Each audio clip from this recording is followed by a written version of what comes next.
본 방송에서 제공하는 투자 정보는 투자 판단에 대한 조언입니다. 방송에서 제공하는 주식의 가치, 가격 상승 및 가격 하락에 대해서는 방송사에서 보장하지 않습니다.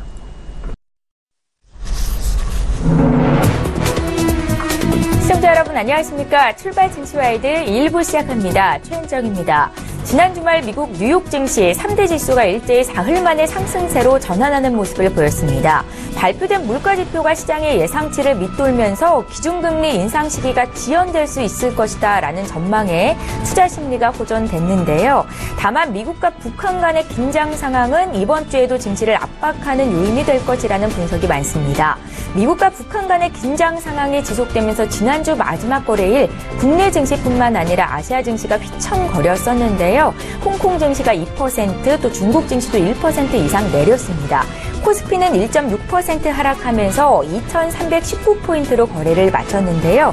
주간 기준으로 3% 이상 내리면서 1년 2개월 만에 최악의 한 주를 보냈다라는 평가를 받고 있습니다. 자, 이번 주 국내 증시 반등세를 나타낼 수 있을까요? 출발 증시와이드 일부 시간에는 증시에 영향을 미칠 이슈 분석을 도와드리도록 하겠습니다. 8월 14일 월요일 출발 증시와이드 일부 시간 지금 본격적으로 시작합니다.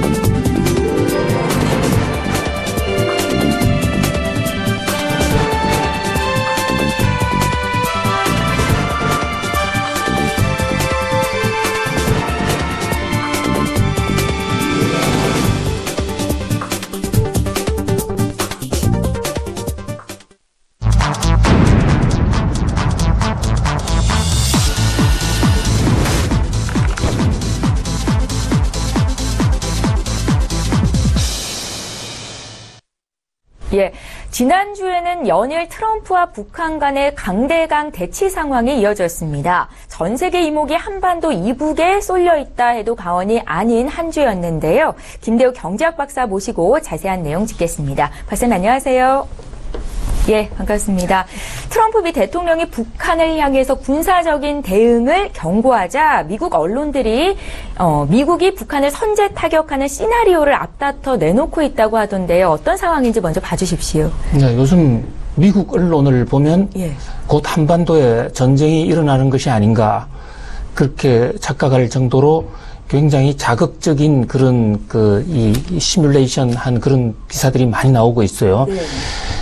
이 사건의 발단은 물론 북한이 미사일을 쏘았기 때문에 시작된 건데 ICBM급 미사일을 쏜 데 대해서 워싱턴 포스트가 북한이 소위 거기 실을 수 있는 소형 핵 탄두도 개발을 한 것 같아. 그렇게 하니까 트럼프 대통령이 골프장에서 지금 휴가 가 계신데 거기서 기자들과 만난 자리에서 북한이 그런 식으로 하면 결국은 화염과 분노를 맛보게 될 것이다. Fire and Fury라고 이렇게 표현을 했어요. 사실 Fire and Fury는 2차 대전 당시에 트루만 대통령이 일본에 핵폭탄을 2차례 떨어지지 않았습니까? 인류 역사상 처음으로 핵을 떨어뜨린 대통령이 트루만 대통령인데 바로 트루만 대통령이 일본에 핵 공격을 하기 직전에 Fire and Fury라는 얘기를 했거든요. 바로 그 대목 때문에 전 세계가 이거 핵전쟁이 오는 것이 아닌가 굉장히 이제 공포에 떨기 시작한 거죠. 그런데 북한은 여기서 한수를 더 떠서 미국이 그렇게 한다면 우리는 괌에다가 포위 사격이라는 걸 하겠다. 포위 사격이라는 것은 괌 주변을 하나의 포위하는 이 서라운딩하는 형태로 해가지고 동서남북에 4발의 미사일을 동시에 떨어뜨리겠다. 그러니까 이제 괌은 미국의 영토지 않습니까? 미국 시민들이 북한의 공격을 받는 것이 아닌가 이렇게 이제 크게 흥분을 하게 된 거예요. 그런데 여기서도 트럼프는 거기서 자제를 한 게 아니라 내 말이 내 협박이 아직 충분하지 못한 것 같은데 진짜로 큰일이 일어날 수 있다. 조심해. 또 이렇게 한번 맞받았습니다. 그러니까 서로 간에 상호 에스컬레이터가 되면서 이것이 곧 전쟁이 일어나는 것이 아닌가. 이래서 주가도 빠지고 전 세계 공포에 떨었습니다. 근데 지난 주말에 미국 이제 트럼프 대통령이 시진핑 그 국가주석과 긴급 전화 통화를 했어요. 네. 그 전화 통화를 하면서 북한 좀 잘 좀 다스려라. 북한 도발 못하게 좀 해달라. 그 얘기가 나오면서 좀 긴장이 완화되는 것으로 적어도 중국이 나서서 북한을 좀 제어해주면 이 사태가 진정되는 것이 아닌가. 이래서 대땅특 국면으로 좀 완화 국면으로 갔습니다. 그런데 오늘 아침 새벽에 다시 미국 언론들이 전쟁의 위험이 여전히 상존하고 있다. 다시 전쟁 시나리오 기사를 많이 쓰고 있거든요. 예. 그것은 이 미국과 중국의 정상 전화에서 북한 문제도 얘기했지만 미국이 중국을 상대로 약 700조 원에 달하는 지적 재산권 침해에 관해서 이것을 슈퍼 301조, 통상법 301조를 걸어서 중국을 무역 불공정국으로 지정을 하고 최대 관세 45%까지 매기는 절차에 착수하겠다.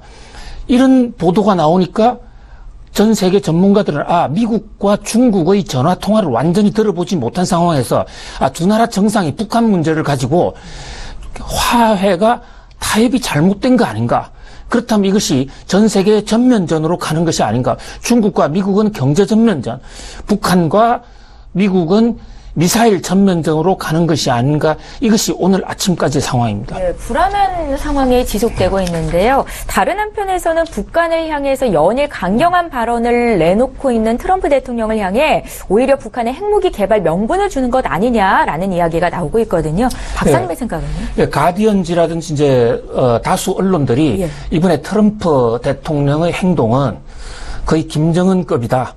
오히려 김정은을 오히려 더 자극시키고 또 김정은이 국제사회에서 명분을 갖게 됐다. 정통성을 갖게 됐다.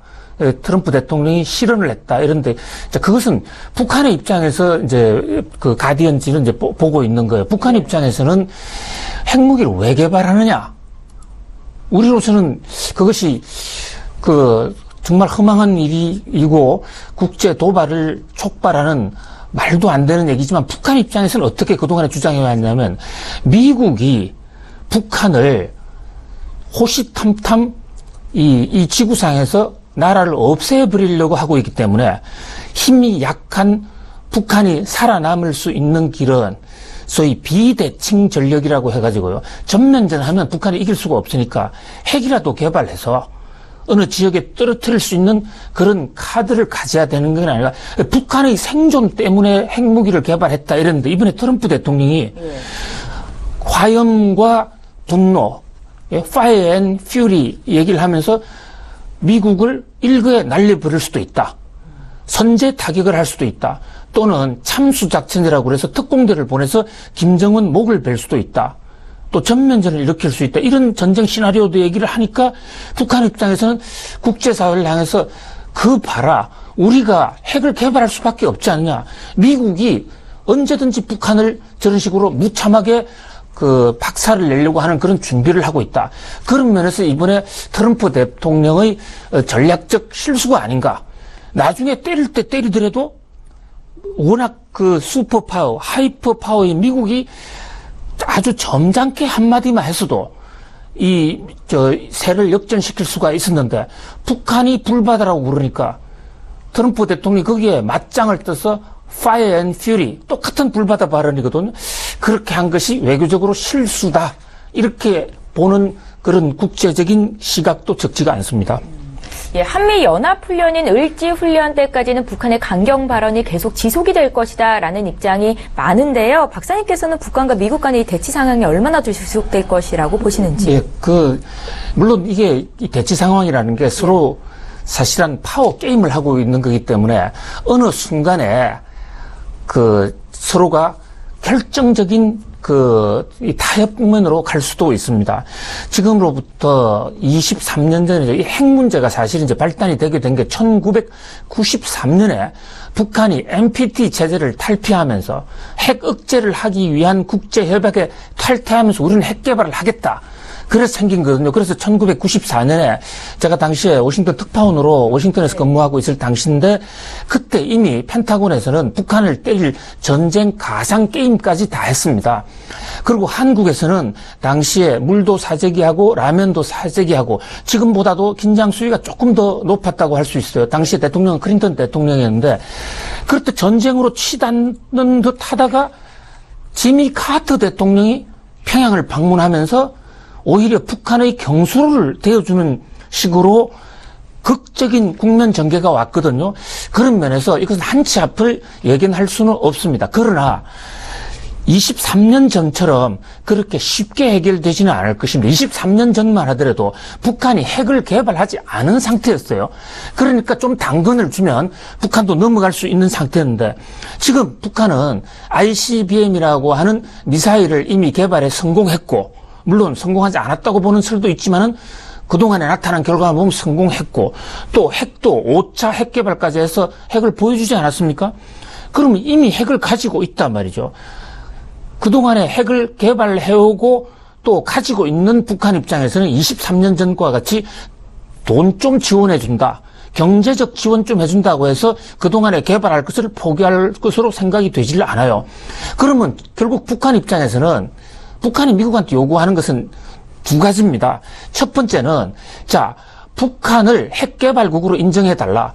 핵개발국으로 인정하면 지금 이미 핵을 개발해놓고 있는 미국, 중국, 소련 이런 나라들에 대해서는 서로가 핵 문제에 대해서 관여를 하지 않거든요. 그러니까 북한이 핵을 앞으로 얼마나 개발하든 그걸 가지고 어떤 준비를 하든 관여하지 않는 그런 핵개발국으로 인정해달라.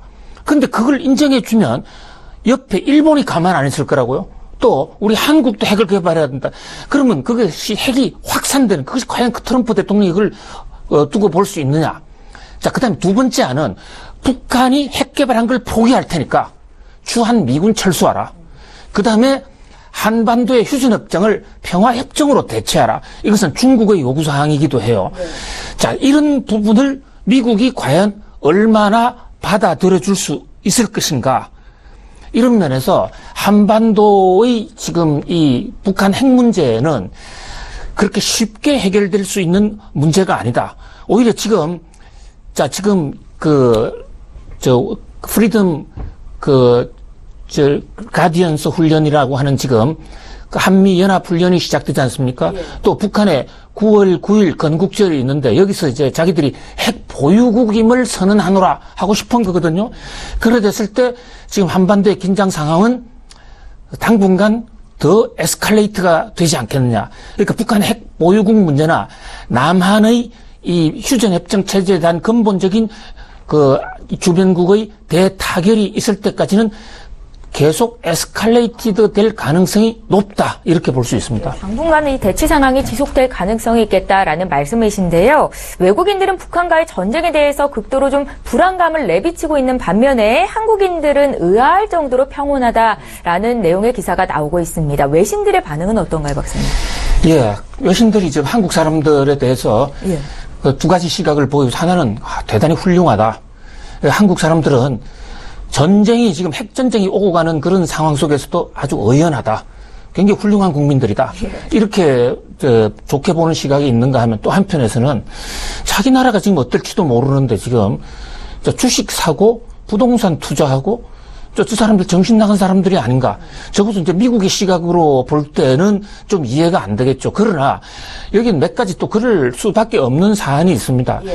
미국이나 일본이나 중국 같은 경우에는 한반도에 전쟁 위기가 오면 한국을 떠나면 그만이지만 여기에 살고 있는 한국 사람으로서는 서로 위기를 느낀다 하더라도 할 수 있는 방법이 물 정도 사놓는 것 정도밖에 지금 피난 가기도 어려운 거예요. 지금 미사일이 왔다 갔다 하는데 남쪽으로 피난간들 그렇게 뭐 안심할 수 있는 그런 상황도 아니고 또 하나는 북한이 그동안에 이 1945년 이후에 사실 이 우리 광복 이후에 계속 특히 한국 전쟁 이후에 계속 위협을 감행을 해왔기 때문에 거기에 관해서 상당히 내성이 생겨 있는 겁니다. 그래서 함부로 외국 사람들이 한국 사람을 상대로 안보에 나이브하다든지 또는 오불과는 남의 집 불경하듯이 하고 있다. 그렇게 얘기하는 것은 정말 오판이다. 외국 사람보다 속으로 훨씬 더 시리어스하게 생각하지만은 어떻게 할 수가 없고 표현을 할 수가 없는 거다. 이렇게 볼 수 있습니다. 예. 자, 북한과 미국의 대치 정세가 계속 이어지고 또 점점 더 심화되는 양상을 보이자 시장에서는 안전자산에 대한 선호도가 높아지고 있습니다. 지난 한 주 동안 금값도 뛰었고 또 엔화 가치도 올라갔는데요. 당분간 이런 흐름은 계속될까요, 박사님? 예, 이제 보통 주식 투자를 하거나 일반적인 재테크 투자를 하는 사람 입장, 기업하는 사람 마찬가지입니다. 크게 투자할 수 있는 대상이 안전자산과 위험자산 두 개가 있어요. 그런데 이름이 위험자산 하니까 이게 폭발한다 이게 아니라 하이 리스크가 하이 리턴이다. 조금 위험한 게 그 위험이 수익률에까지 반영이 되기 때문에 원래 수익률이 더 높습니다. 그래서 지구가 평화 시기에는 안전자산에 투자하는 사람들은 아주 잘못하는 투자예요. 멍청한 투자란 말이죠. 안전 시기에는 위험자산에 투자해야 됩니다. 예를 들면 그럼 뭐가 위험자산이고 뭐가 안전자산이냐. 무슨 폭발하는 이런 게 위험자산이 아니라요. 주식은 기본적으로 위험자산입니다. 왜냐하면 주식은 그 금액이 확정되어 있지 않은 거예요. 주식보다는 더 안전한 것이 채권 쪽이 더 안전자산이에요. 그렇기 때문에 어떤 한반도에 긴장이 일어난다 또는 미국에 어떤 이상한 일이 터진다. 트럼프 대통령이 사표를 낸다. 그럴 리가 없겠지만은 그런 일이 있다고 그랬을 때는 주식보다는 채권으로 가게 되는 거예요. 자, 그다음에 두 번째는 각국을 비교했을 때 이 후진국은 아무래도 그 나라의 경제 상황이 굉장히 경제 상황 변화에 대응하는 능력이 떨어집니다. 그렇기 때문에 아프리카 같은 후진국은 말할 것도 없고 그동안에 이제 신흥국이라고 해서 브라질, 베트남 등등 이런 나라 주가들이 중국 주가들이 많이 올랐지 않습니까? 그런데 세계가 조금 불안하면 이쪽에 주식이 좀 빠져요. 같은 주식 투자하려면 좀 더 안전한 나라로 가자. 이러고 있단 말이죠. 그 다음에 일반 금융자산보다는 금, 다이아몬드 이런 게 좀 더 낫다. 이래서 이 세계 경제뿐만 아니라 정치, 사회가 불안할 때는 위험자산보다는 안전자산. 그러나 안전자산은 수익률이 굉장히 낮습니다. 그런데 그 안전자산의 내용도 시간에 따라 계속 바뀌고 있는 게 굉장히 조심해야 됩니다. 지금 한국 사람들이 금을 사고 있다, 골드바를 사고 있다. 근데 대단히 잘못하는 투자다. 왜 그러냐면 우리나라에서의 금은 지금 수수료가 너무 비싼 거예요. 우리가 안전자산이다 위험자산 할 때도 어느 정도 수익률은 보장이 돼야 되는데 금은 그게 굉장히 그 가능성이 낮습니다. 그런 면에서 오히려 금보다는 달러나 엔화나 다른 나라에서 언제든지 쓸 수 있는 외국환, 외화가 더 낫겠죠. 자, 그 중에서도 지금 엔화가 안전자산이다 이러는데 이 대목도 세상이 많이 바뀌었습니다. 엔화를 안전자산이라고 하는 이유는 엔화가 거래량도 많고 경제가 안전하고 특히 엔 베이스로 일본 사람들이 대외 채권이 많아요. 다른 나라에 채권이 많기 때문에 어떤 국제 정치에 불안이 생기면 엔화를 사자. 그래서 엔화가 초강세로 가는 경우가 있는데 이번 한국 한반도 긴장 상황에서는 엔화가 그렇게 많이 안 오르고 있습니다. 왜냐하면 북한이 미국 공격을 받았을 때 리스폰스 할 수 있는 방법이 세 가지 옵션이 있는데요. 첫 번째는 괌에 쏜다든지, 두 번째는 서울을 향해서 쏜다. 그 다음에 세 번째가 동경을 향해서 쏘는 겁니다. 지금 그 가능성 중에 일본을 향해서 복수를 할 그런 가능성이 상당히 높아요. 현 상황에서 어떻게 엔화가 안전자산이냐는 거죠. 일반적인 상황에서 엔화가 안전자산이긴 하지만, 그리고 또 엔화가 지금 일본 경제가 생각보다 많이 좋지를 않고 일본이 대외 채권이 많기는 합니다만은 일본의 국가 부채가 높기 때문에 지금 일본 엔화에 배팅을 한다? 그렇게 썩 좋은 현상이 아니다. 그리고 지금 미국 사람들이 전 세계 자본이 한국을 떠나는 요인은 이것이 과연 북한 리스크냐, 미사일 때문이냐. 그 전에도 이미 우리나라에서 외국인 투자 자본이 이 문제가 트럼프가 이것을 본격적으로 꺼내지 않을 때도 지난주에도 지지난주에도 자본이 좀 떠나고 있었거든요. 그동안에 한국 주가가 너무 올랐기 때문에 거기에 대해서 차익 실현하는로 잠깐 떠났다가 다시 정돈하는 그런 툼에도 있었습니다. 그러니까 지금 정확하게 이 투자가 미사일 위기 때문에 생긴 건지 아닌 건지 거기에 대한 좀 더 엄밀한 조사를 해볼 수가 있다. 그러니까 전쟁이 터졌다 이럴 때 일방적으로 안전자산, 위험자산 과거의 패턴식으로 생각하는 것은 그것도 좀 위험이 따를 수 있다 이런 말씀 드리고 싶습니다. 달러 가치가 좀 높아질 가능성은 있을까요? 예, 바로 이제 그 대목입니다. 그러니까 지금 달러가 높아지는야 되는데 트럼프 대통령이 달러 가치를 안 높이려고 여러 가지 노력을 하고 있습니다. 한마디로 용을 쓰고 있어요. 트럼프 대통령은 자기가 국제수지 흑자, 경상수지 흑자를 대통령 선거 과정에서 공약으로 내세우고 있지 않았습니까? 그래서 미국의 경상수지 흑자가 좀 개선돼야 되는데 관세라든지 무역 보복의 방식으로는 잘 안 되니까 은근슬쩍 미국이 트럼프 대통령이 취임하자마자부터 미국 달러가 계속 약세였습니다. 1월 4일 날도 취임하기 직전에 1월 4일 날도 월스트리트 저널과의 회견을 통해서 미국 달러 강세 내 좋아하지 않는다. 왜냐하면 사람들이 좀 착각을 했거든요. 작년 11월 9일 날 트럼프 대통령이 당선될 때 이제 달러 강세 시대가 올 것이다. 그래가지고 미국 채권금리가 오르고 미국의 도로 자본이 많이 몰렸지 않습니까? 그런데 트럼프 대통령은 비즈니스를 해본 사람이에요. 그게 별로 좋지가 않다.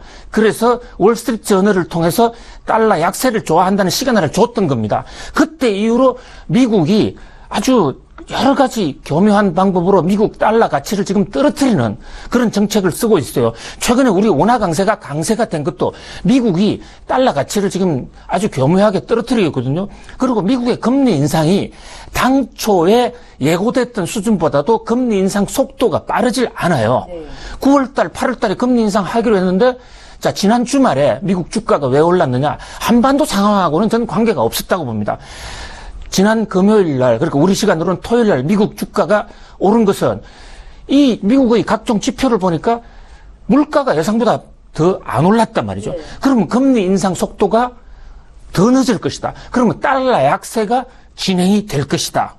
이런 요인들이 복합적으로 작용했기 때문에 제가 말씀드린 것은 단순한 자 하나만 보다 보면 오판을 할 수가 있다. 종합적인 국제금융의 상황을 복합적으로 분석해 볼 필요가 있다는 말씀 드리고 싶네요. 예. 어쨌거나 안전자산에 대한 선호도가 높아지고 있는 상황에서 신흥국에 속한 우리나라, 거기에 북한과 미국의 대치 상황의 중심에 있는 우리나라에서 외국인들의 찰실현 매물이 빠르게 빠져나가고 있는 건 사실인데요. 우리 증시의 타격은 좀 한동안 지속되겠습니까? 네, 이제 증시에서 이런 얘기가 있죠. 주가 상승의 가장 좋은 주가 상승 요인 다음 중에서 주가 상승 요인을 꼽아라. 이러면 1번으로 꼽을 수가 있는 게 주가가 폭락했다는 사실이에요. 주가가 폭락했다는 것은 주가 상승 요인이거든요. 그런 면에서 지난주에 주가가 많이 떨어졌기 때문에 주가가 다시 오를 그런 요인도 있습니다. 그러나 아까 말씀 올린 대로 지금 최근의 외국인 자본의 이탈은 몇 가지가 겹쳐 있다. 그러니까 한국의 한반도 긴장 상황, 그리고 긴장 상황에 따라서 앞으로 더 외국인이 더 빠져나갈 수도 있는데, 그러나 한반도 긴장 상황이 좀 완화된다 하더라도 그동안의 이식 매물, 그동안에 주가가 굉장히 많이 올랐거든요. 그것을 좀 조정하고 싶은 그런 펀드들의 욕구가 있을 수가 있고요. 또 그 다음에 한국 상황에 대해서 한국 정부가 지금 국내적으로는 지지율이 상당히 높지만은 한국 정부가 내보내고 있는 시그널 여러 것들이 지금 여러 가지 기업들의 세금을 올린다든지 부동산 시장을 묶어둔다든지 이렇게 하는 것들이 단기적으로는 정권 시장에 악재가 될 수가 있거든요. 부동산 시장이 침체가 되면 당장에 부동산 가격 재평가를 했을 때 기업의 자산 가치가 떨어지고 그러면 배당을 적게 하게 됩니다. 그래서 나라가 망하는 건 아니지만 투자자 입장에서는 당장에 악재로 받아들일 수가 있는 거예요. 그다음에 기업의 법인세 올리는 것도 마찬가지죠. 그런 것들이 외국 사람들이 볼 때는 조금 조심하자. 그래서 한국 경제에 그리고 또 한국 경제 시그널 자체도 최근에 경제가 좀 다운턴을 하고 있는 모습이에요. 그저 상반기에는 우리 경제가 굉장히 좋아졌는데 지금 산업 생산 지수라든지 각종 경제 지표가 지금 하향하고 있습니다. 유일하게 하나 잘 되는 게 반도체 하나인데 이 반도체 경기도 연말에 다운턴 할지 모른다는 그런 전망들이 나오고 있단 말이죠. 그런 것들이 복합적으로 겹쳐 있기 때문에 참 예단하기는 쉽지가 않다. 복합적으로 볼 필요가 있다. 이렇게 볼 수 있습니다. 예, 외국인들의 자금 이탈 이유가 단순히 한반도의 긴장 상황 때문은 아니고 증시가 그동안 많이 올랐던 데 따른 차익 실현 매물에 또 새 정부가 출연함으로써 경제 정책을 발표를 했는데 이게 단기 악재로 인식이 되고 있는 상황이다라는 말씀이셨습니다. 자, 북미 갈등 양상에 하락하던 뉴욕 증시가 말씀하셨다시피 지난 주말에 반등을 꽤 했는데요.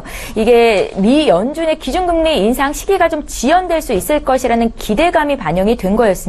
앞으로 시장의 관심이 통화정책 쪽으로 기울어질 가능성은 얼마나 있을까요? 예, 그렇습니다. 지금 이번 달에 잭슨 홀 미팅이라는 게 있어요. 예. 잭슨 홀이라는 게 캔사스 주에 있는 휴양지 이름입니다. 휴양지인데 이게 왜 유명해졌냐면 미국이 2007년도, 2008년도에 양적 완화라는 걸 했습니다. 대대적인 돈을 풀었죠. 헬리콥터처럼 하늘에서 헬리콥터 부르는 그래서 헬리콥터 벤이라는 벤 버냉키 연방은행 의장을 보고 그런 별명까지 나왔습니다만 당시로서는 한 번도 가보지 않은 길이었습니다. 경제학에서 한 번도 해보지 않은 것이었습니다. 한국은행이 그냥 돈을 찍어서 시중에 채권을 사들인 거였어요. 그것을 바로 이 잭슨 홀 미팅에서 연방은행 관계자들이나 통화정책을 하는 사람들이 1년에 한 번씩 캔사스 시티 휴양지에 모여서 연방은행 주체로 앞으로 세계 경제를 어떻게 꾸려갈 것인가에 대한 허심탄회한 토론을 합니다.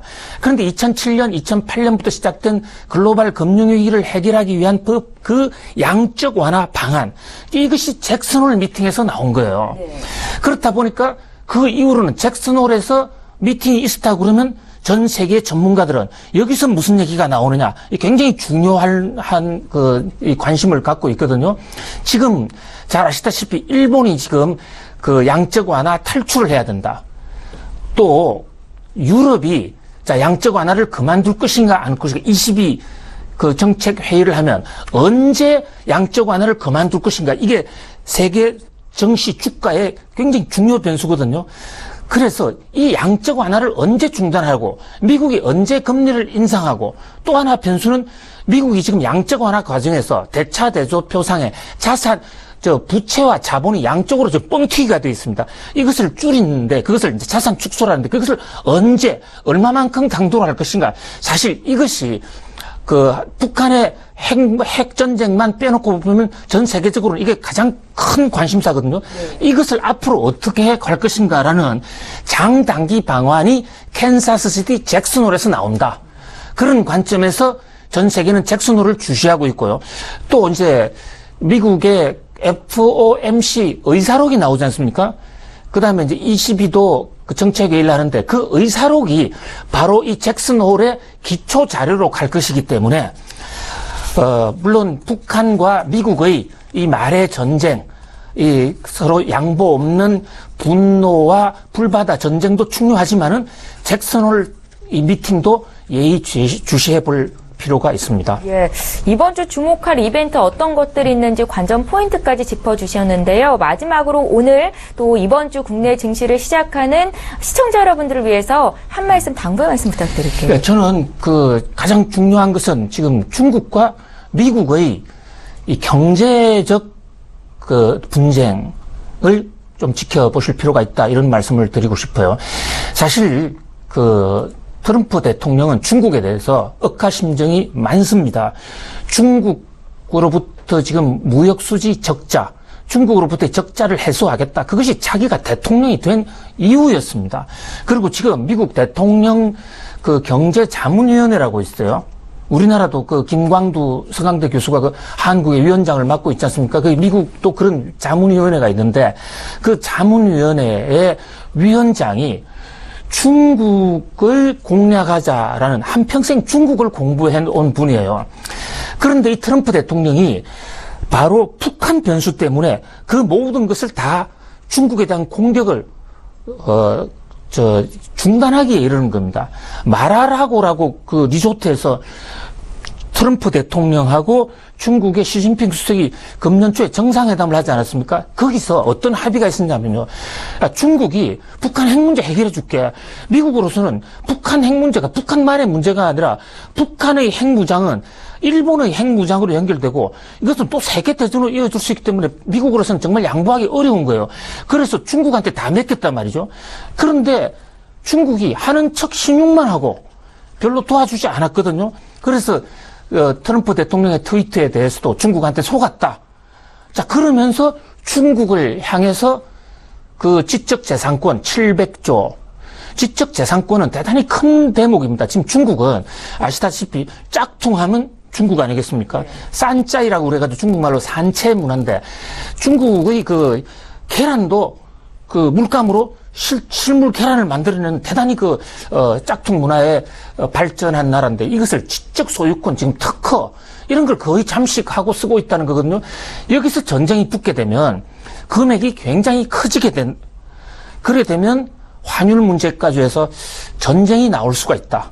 이렇게 무역 전쟁이 이어질 수 있는데, 그래 되면 그 무역 전쟁의 그 후폭풍은 우리도 지금 중국하고 산업 구조가 똑같지는 않습니다만은 거기에 같이 휩쓸려 들어갈 수가 있다.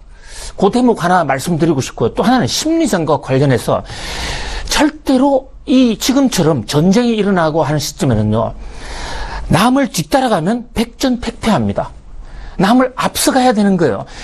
자, 트럼프 대통령이 화염과 분노를 이미 얘기한 다음에 아이고 이거 큰일 났구나, 주식 빼자 이러면 뒤늦게 주식 뺀 다음에 더 망한다고요. 가장 최악의 가장 낮은 저점에서 주식을 팔 가능성이 있어요. 자, 북한이 지난번에 ICBM급을 쏘았다. 그러면 이 그 다음의 행동은 트럼프가 이것을 참을 수 없겠지? 그럼 트럼프가 뭔가를 하겠지? 그러면 트럼프가 했을 때 북한의 다음 액션은 뭘까?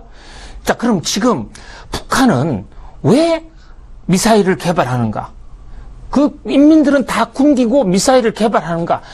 그렇게 할 수밖에 없는 북한의 속사정은 무엇인가? 자, 지금 북한은 왜 한국과의 경제 교류를 하는다는 데서 왜 손을 잘 안 내밀고 있는가? 그리고 특히 그 뒤에 있는 중국과 러시아는 왜 북한을 지지하고 있는가? 아주 노골적으로 지지하고 있지 않습니까? 그 대목을 꿰뚫고 있어야 이 전쟁, 어떻게 보면 하나의 게임인데요. 이 말의 게임에 앞으로도 여러 번 출렁임이 있을 것입니다. 뭐 전문가들이 2300이 곧 깨질 것이다. 아니, 저는 2000도 깨질 수 있다고 봐요. 자, 이렇게 깨지면은 미래의 청사진만 제대로 갖고 있다면 내려갈 포인트를 잘 알고 오히려 그때가 매수 시점일 수도 있는데 부화내동하면 반드시 그 저점에 팔게 되고 고점에 사게 됩니다. 위기는 거꾸로 얘기하면 기회이기도 하고요. 6.25 전쟁 때 돈을 번 사람도 굉장히 많습니다. 물론 우리가 전쟁을 가지고 장사를 하자 이런 건 아닙니다만은 주식 투자자들이 그런 게 일비를 하면 우리 시장이 더 붕괴되고 그 피해는 결국은 또 투자자들한테 돌아올 수가 있다. 이것이 오늘 한 말씀 드리고 싶습니다. 그러니까 지금이 기회가 될 수 있다라는 관점에서 말씀을 주신 거죠. 부하내동하지 말고 오히려 적극적으로 앞서가자. 예, 잘 알겠습니다. 한반도의 긴장 상황이 지속되고 있는 가운데 이번 주 국내 증시는 또 어떻게 움직일지 어떤 포인트를 짚어야 되는 건지 자세한 내용 들어봤습니다. 김대호 경제학 박사 모시고 자세한 이야기 들었습니다. 고맙습니다. 예, 출발 증시와이드 1부 여기서 마칩니다. 잠시 뒤 2부 시간에는 시청자 여러분들의 종목을 상담해 드리는 시간이 있습니다. 유료 문자 번호인 샵 0082번으로 지금 연락 주시면 되겠고요. 건당 100원의 정보 이용료가 부과됩니다. 저희는 잠시 뒤 2부 시간으로 다시 오겠습니다. 고맙습니다.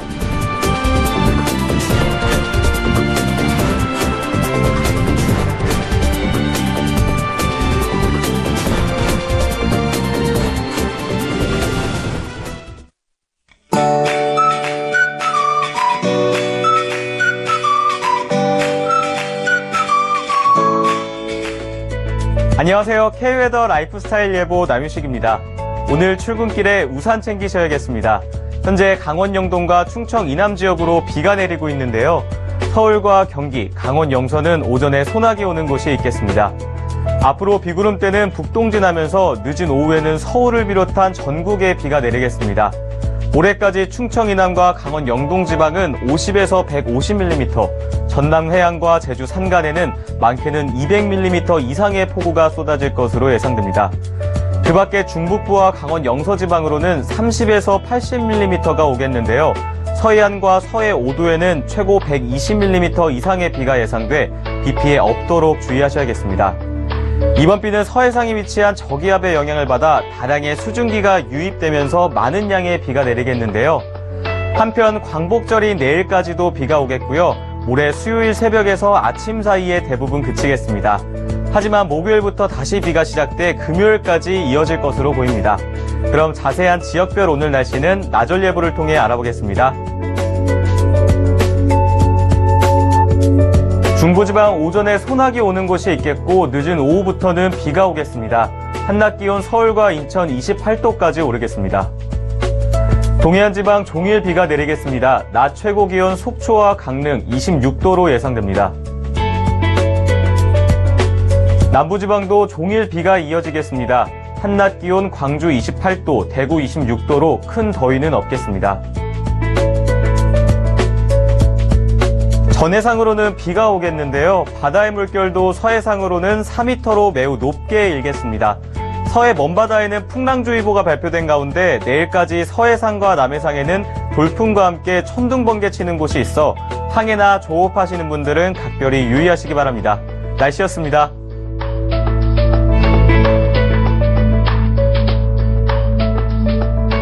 본 방송에서 제공하는 투자 정보는 투자 판단에 대한 조언입니다.